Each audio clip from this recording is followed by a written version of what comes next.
Yes, hello everyone, Hitesh here, and today we're gonna talk about a new released movie called Mission Majnu. Netflix पर trend कर रही इस movie ने अब तक न जाने कितने जनों का दिल जीता, जिनमें से मैं भी एक हूँ। रियल इंसिडेंट्स पर बेस्ड इस मूवी ने उन छिपी सच्चाइयों को बाहर लाने की कोशिश करी है जो कि आज तक सिर्फ गुमनामियों में दफन हो चुकी थी। So now without wasting any time, चलिए आते हैं इस कहानी की मेन स्टोरी लाइन की तरफ, जिसकी शुरुआत में नरेटिंग वॉइस में ये बताया जाता है कि आज से पहले हिंदुस्तान और पाकिस्तान में करीब 3 जंगें लड़ी गई, जिसमें से तीनों में वो हार गया। वहीं देशों दुनिया में जब वर्ल्ड वॉर 2 चल रहा था तो कई सारे देश न्यूक्लियर बॉम्ब बना रहे थे। इसीलिए भारत ने भी 1971 में अपना पहला न्यूक्लियर टेस्ट किया, जो कि था पोखरण में। इसके एक्सप्लोजन ने पूरी दुनिया को हिलाकर रख दिया और जिस देश को सबसे ज्यादा डर था अपने आप के खात्मे का, वो था पाकिस्तान। इसीलिए उसने भी अपने आप को शक्तिशाली बनाने के लिए न्यूक्लियर बॉम्ब बनाना स्टार्ट कर दिया। लेकिन इस बात की जानकारी कैसे मिलेगी कि बॉम्ब कहां और कौन बना रहा है, इसलिए रॉ ने अपने कुछ एजेंट्स उनके देशों में छोड़ दिए और इसी के साथ दिखाया जाता है कहानी का प्रेजेंट टाइम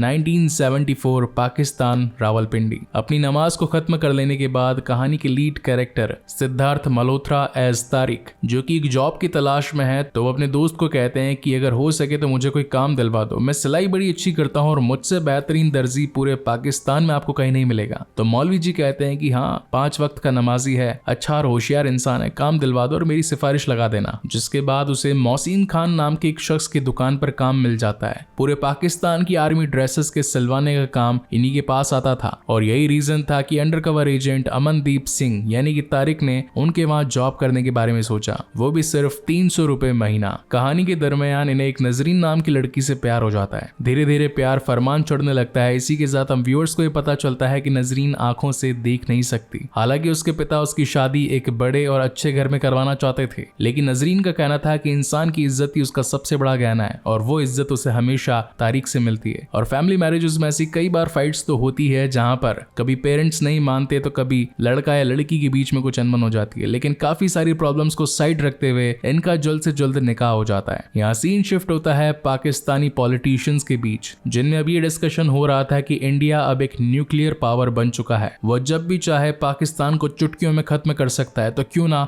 हम भी अब अपने आप को न्यूक्लियर पावर बना दें। मगर इस काम को करने के लिए बेहतरीन साइंटिस्ट और काफी सारे फंडिंग की व्यवस्था होनी चाहिए, जिस पर वहां के पीएम जुल्फिकार अली भुट्टो कहते हैं कि ठीक है, फंडिंग की टेंशन मत लो, वो हमें लीबिया से मिल जाएगी। और रही बात साइंटिस्ट की, तो मेरी नजर में AQ Khan is the best scientist in the building of nuclear bomb. इस वक्त AQ खान फॉरेन में थे और उन्हें पाकिस्तान लाने के लिए इन्हें काफी अच्छी डील दी गई, पूरी फैमिली को रहने के लिए अच्छा घर और इसी के साथ मुंह मांगी सैलरी, ताकि वो वक्त रहते पाकिस्तान के लिए एक न्यूक्लियर बॉम्ब बना सके। यहाँ तारिक की वाइफ नजरीन प्रेग्नेंट हो चुकी थी और अब ये दोनों अपने आने वाले मेहमान के लिए काफी ज्यादा खुश थे। वहीं सीन शिफ्ट होता है दिल्ली में, जहाँ पर रॉ के मेन एजेंट मिस्टर RN काओ जाकर इंदिरा गांधी से मिलते हैं और बताते हैं कि हमें खास सूत्रों से पता चला है कि पाकिस्तान भी अब एक न्यूक्लियर बॉम्ब बना रहा है, मगर वो किस जगह पर उसे बना रहे हैं इस बात का पता किसी को भी नहीं है। इंदिरा गांधी जी का कहना था कि जब हमने अपने न्यूक्लियर बॉम्ब की टेस्टिंग पोखरण में करी और आगे और भी टेस्ट करने वाले थे, तो उन्होंने हमारे ऊपर मुद्दे उठाए। इन्हीं वजहों से हमें आगे की टेस्टिंग रुकवा देनी पड़ी। लेकिन अगर वो खुद भी इस काम को छिपकर कर रहे हैं, तो हमें इस बात का पता लगाना होगा कि आखिर उनका सीक्रेट बेस है कहां पर, जिनमें काओ बताते हैं कि ये काम मेरा एक एजेंट कर सकता है,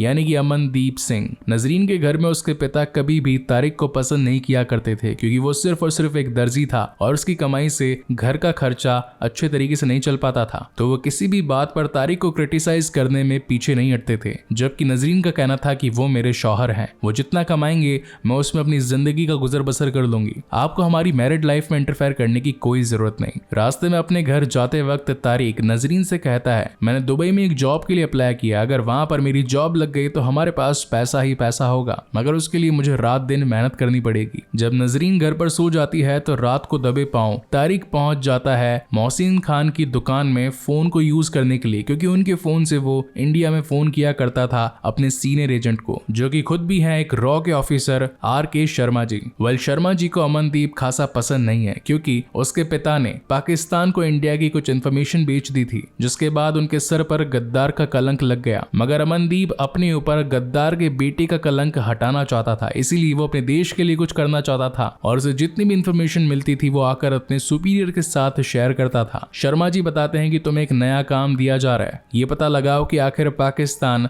अपना न्यूक्लियर टेस्टिंग कहाँ करने वाला है। ये काम काफी खतरनाक है, तुम्हें कुछ और लोगों की जरूरत भी पड़ेगी। इसलिए शहर के बाहर एक छोटा सा ढाबा है, वहां जाकर बोलना गोरिल्ला मसाले वाला टिक्का चाहिए। तो वो एजेंट तुम्हें कुछ गन्स और इसी के साथ इस केस से जुड़ी कुछ इन्फॉर्मेशन भी दे देगा। नेक्स्ट डे पहुंचता है तारिक उसी दुकान पर, जहां उसकी मुलाकात एक और रॉ एजेंट असलम उस्मानिया से होती है। हालांकि इस मिशन को अंजाम देने के लिए वो उसे गन भी देता है, मगर तारिक का काम करने का अंदाज अलग था और वो सिर्फ उन प्लेसेस से जुड़े कुछ मैप्स और कुछ पैसे लेकर वहां से निकल जाता है। शर्मा को कभी भी अमनदीप पर ट्रस्ट नहीं था, इसलिए सीक्रेटली उसने असलम को मिशन दिया कि अगर तारिक ने कोई भी गड़बड़ करी तो उसे वहीं पर ठोक देना। अगले दिन सुबह जब तारिक अपने काम पर पहुंचता है तो मोहसिन खान उसे बताते हैं कि इस बार जनरल के कपड़ों की धुलाई हो चुकी है तो उसे देने जाना है। तो तारिक ने सोचा कि इससे बेहतर मौका और कौन सा होगा वहां जाकर उन सीक्रेट्स को बाहर निकालने का। इसलिए रास्ते में जाते वक्त वो पहले ही जनरल की ड्रेस के ऊपर के 2 बटन नाले में फेंक देता है और जब वापस आता है तो मोहसिन खान के पास में जनरल का कॉल आता है और वो उससे काफी खरी खोटी सुनाते हैं कि आखिर तुम काम किस तरीके से करते हो, मेरे ऊपर के 2 बटन ही गायब हैं। जहाँ मौके का फायदा उठाकर तारिक मोहसिन जी को कहता है कि मैं उनके घर जाकर उनके 2 बटन लगाकर भी आ जाऊंगा और उनसे माफी भी मांग लूंगा। लगता है कपड़े धोते वक्त किसी ने ध्यान नहीं रखा होगा और उनके 2 बटन निकल गए होंगे और इसी चालाकी के साथ वो पाकिस्तानी जनरल के घर घुस जाता है और बातों ही बातों में इस बात का प्रूफ ले लेता है कि सचमुच पाकिस्तान अपनी न्यूक्लियर टेस्टिंग कर रहा है। इसके लिए फॉरेन से कोई साइंटिस्ट भी मंगवाए गए हैं और जल्दी वो अपने इस मिशन को पूरा कर लेंगे और अपने आप को एक न्यूक्लियर पावर बना लेंगे। तारिक को ये बात तो पता चल चुकी थी कि फॉरेन साइंटिस्ट पाकिस्तान में आए हैं, मगर उन साइंटिस्ट में से कौन सा साइंटिस्ट आया है इस बात की पुष्टि कैसे होगी। इसीलिए वो अलग अलग लाइब्रेरीज में जाता है, कई सारे न्यूज़पेपर रीड करता है और सभी साइंटिस्ट की एक लिस्ट बनाता है, मगर काफी मेहनत करने के बाद में भी उसके पास वो फाइनल नेम नहीं आता है कि आखिर वो साइंटिस्ट कौन था। ऐसे ही एक दिन घर में बैठकर वो इन बातों पर सोच ही रहा था, तभी नजरीन उसके पास आती और कहती है कि इस प्रेगनेंसी में तो कई बार टॉयलेट जाना पड़ता है और नीचे बैठने में तो हालत खराब हो जाती है, काश एक शिटपॉट होता। तभी तारिक को आइडिया आता है कि अगर फॉरेन से कोई साइंटिस्ट आया होगा तो उसे इंडियन टॉयलेट तो पसंद आएगा नहीं, उसने जरूर अपने घर में वेस्टर्न टॉयलेट लगवाया होगा। 1974 के वक्त वेस्टर्न टॉयलेट होना एक बड़ी बात थी, इसलिए वो गली गली जाकर उन सैनिटरी शॉप्स पर पहुंचता है जहां से उस शिटपॉट को लगाने का ऑर्डर मिला हो और फाइनली उसे वो दुकान मिल जाती है, जहां के दुकानदार से तारिक कहता है कि मेरी माता जी को पॉटी करने में बड़ी दिक्कत होती है, इसलिए मैं चाहता हूं कि आपने जो शिटपॉट एक बार पहले कहीं लगवाया था उसका एड्रेस दे दो ताकि मैं उसको देख लूं कि जो आपने काम किया है या वो मेरे मतलब का है भी या नहीं। दुकानदार उसकी बातों में आकर उस प्लेस का लोकेशन दे देता है। जब तारिक उस एड्रेस पर पहुंचता है तो उसे पता लगता है कि वो तो सिर्फ और सिर्फ साइंटिस्ट का रहने का घर था, वहां से न्यूक्लियर फैसिलिटी कहीं और है। पड़ोस में रहने वाली एक बूढ़ी अम्मा से जब तारिक पूछता है कि यहाँ पर पास में कोई फॉरेनर या फिर कोई साइंटिस्ट थे क्या, क्योंकि वो मेरे पैसे लेकर भाग गए जी, क्या आपको पता है कि वो कहाँ पर रहते हैं। तो बूढ़ी अम्मा बताती है कि यहाँ से कुछ दूरी पर उनकी एक फैसिलिटी है। पहले तो जब यहाँ पर हमारे पड़ोसी थे खान साहब, तो उन्हें रोज सुबह फौज की एक गाड़ी लेने के लिए आती थी और वो वहां से निकल जाते थे, फिर देर रात ही आते थे, मगर हाँ उनके बच्चे हमारे बच्चों के साथ स्कूल में जरूर खेला करते थे। अब तारिक मियां तेज दिमाग रॉ एजेंट यानी कि अमनदीप सिंह पहुंच जाते हैं स्कूल उन बच्चों से बातचीत करने के लिए जिनके बच्चे साइंटिस्ट के बच्चों के साथ खेला करते थे। बेसिकली फॉरेनर साइंटिस्ट के बच्चे इंग्लिश मीडियम में थे, जहाँ के एडमिशन रिकॉर्ड को देखकर उसे पता चलता है कि उस न्यूक्लियर साइंटिस्ट का नाम है AQ खान। इंडियन इंटेलिजेंस के लिए ये लीड बहुत मायने रखती थी, मगर शर्मा जी जो कि अमनदीप को एक गद्दार का बेटा समझते थे, वो इसे एक फालतू की न्यूज समझते हैं और उसे मिशन से डिसमिस कर देते हैं। अमनदीप उन्हें समझाने की काफी कोशिश करता है कि मैं अपने मिशन के काफी करीब हूँ, मैंने ये तो पता लगा लिया है कि आखिर वो साइंटिस्ट कौन है, बस ये भी जल्दी पता लगा लूंगा कि उनका सीक्रेट बेस कहाँ पर है, बस मुझे कुछ दिन और चाहिए। मगर इतने में ही घर के बाहर नजरीन के पिता पहुंच जाते हैं। हालांकि उनको ये मिसकंसेप्शन हुआ था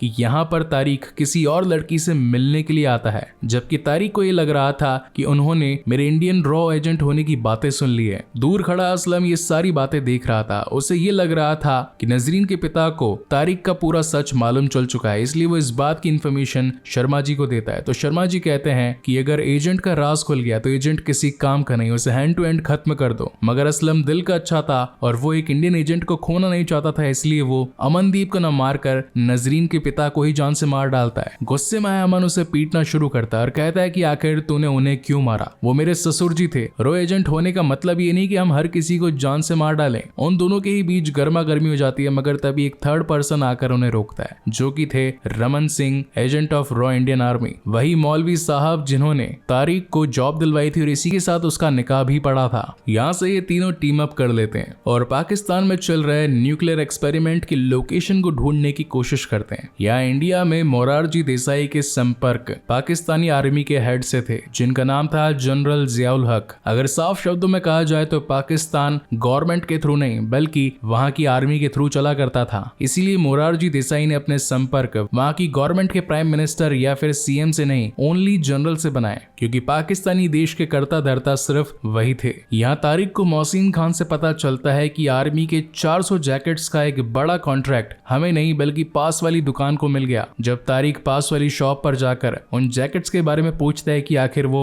लोकेशन कहाँ पर है जहाँ पर तुम उसे डिलीवर करने जाओगे, क्योंकि अगर लोगों की कमी पड़े तो मेरे पास मेरा स्कूटर है, मैं जाकर तुम्हारी डिलीवरी दे आऊंगा। मगर उस दुकानदार का कहना था कि आर्मी वालों ने इस बार तो हमारे ऊपर ही हेडक छोड़ी ही नहीं, देने भी कपड़ा खुद आएंगे और जैकेट बनने के बाद डिलीवरी भी खुद लेकर जाएंगे। इसलिए ये तीनों मिलकर 400 जैकेट्स का कॉन्ट्रैक्ट पूरा होने का इंतजार करते हैं और जैसे ही वो कॉन्ट्रैक्ट डन हो जाता है और आर्मी वालों का ट्रक जब उन जैकेट्स को लेने के लिए आता है तो ये नकली पुलिस वाले बनकर उनके ट्रक को रोक देते हैं और बोलते हैं कि आखिर तुम लोग जा कहां पर रहे हो। तो उन्हें इन्फॉर्मेशन मिलती है कि ये ट्रक जा रहा है कहूटा। लेकिन सिर्फ वर्बल इन्फॉर्मेशन काफी नहीं थी, फिजिकल एविडेंस होना भी जरूरी था। इसीलिए जब कहूटा जाकर तारिक न्यूक्लियर फैसिलिटी की फोटो क्लिक करने वाला होता है तभी एक आर्मी सोल्जर आकर उस पर गोली चला देता है। हालांकि उसका शॉट मिस हो गया था, लेकिन जब सेकंड शॉट में वो उसको खत्म करने वाला था तो यहाँ पर तारिक कहता है कि जी मैं तो छोटा सा आदमी हूँ, मेरी तो बकरी यहाँ पर घूम रही थी, कल्लू मिल गई मुझे कल्लू, मैं तो जी वापस जा रहा हूँ। हालांकि अभी तक फिजिकल एविडेंस मिल तो नहीं पाया था लेकिन लोकेशन क्लियर हो चुकी थी। शर्मा जी का कहना था कि इजराइल को भी इस बारे में पता है कि पाकिस्तान न्यूक्लियर बॉम्ब बना रहा है। उनके अकॉर्डिंग जिस जगह का उन्हें पता चला है वो है क्वेटा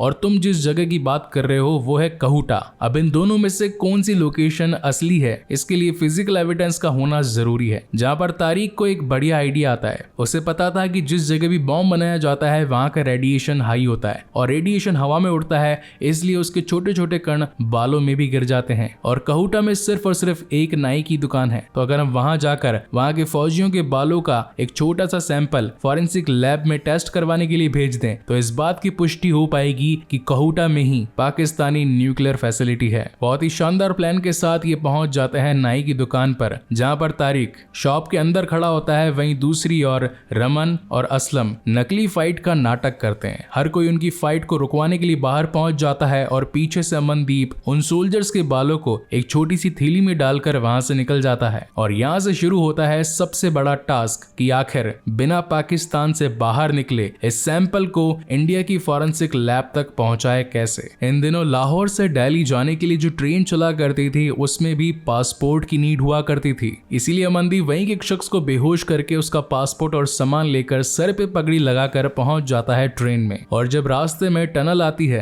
तो अंधेरे का फायदा उठाकर पास ही बैठी आंटी जी के बैग में उस पोटली को डालकर वहां से भागने की कोशिश करता है, मगर इस बीच पुलिस उसे देख लेती है। और यहाँ आता है इस मूवी का बहुत ही शानदार फाइटिंग सीक्वेंस, जहां पर अपनी जान बचाने के लिए अमनदीप सिंह अपनी रॉ आर्मी में दी गई ट्रेनिंग का इस्तेमाल करता है। हालांकि उसे गोली भी लग जाती है मगर वो कैसे तैसे अपनी जान को बचाते हुए उन पुलिस वालों के चंगुल से निकल जाता है। फॉरेंसिक लैब में जब उन बालों का टेस्ट किया जाता है तो ये पता चलता है कि उन बालों में रेडिएशन की मात्रा बहुत ज्यादा है। इसका मतलब ये है कि जहां से बाल आए हैं वहां पर न्यूक्लियर बॉम्बिंग का काम चल रहा है। इजराइल नहीं चाहता था कि पाकिस्तान एक न्यूक्लियर पावर बन जाए, इसलिए वो उसकी न्यूक्लियर फैसिलिटी को उड़वाने के लिए अपनी मिसाइल से उस जगह को खत्म कर देना चाहता था। इस बात का पता इंडिया को भी था, मगर दिक्कत इस बात की थी कि अगर इजराइल ने क्वेटा पर मिसाइल गिराई जहां पर न्यूक्लियर फैसिलिटी नहीं है तो पाकिस्तान को न्यूक्लियर बॉम्ब बनाने का बहाना मिल जाएगा, जो कि अभी तक दुनिया से छिपा हुआ था। इसलिए उन्हें सही लोकेशन को बताकर इस हमले को रुकवाना था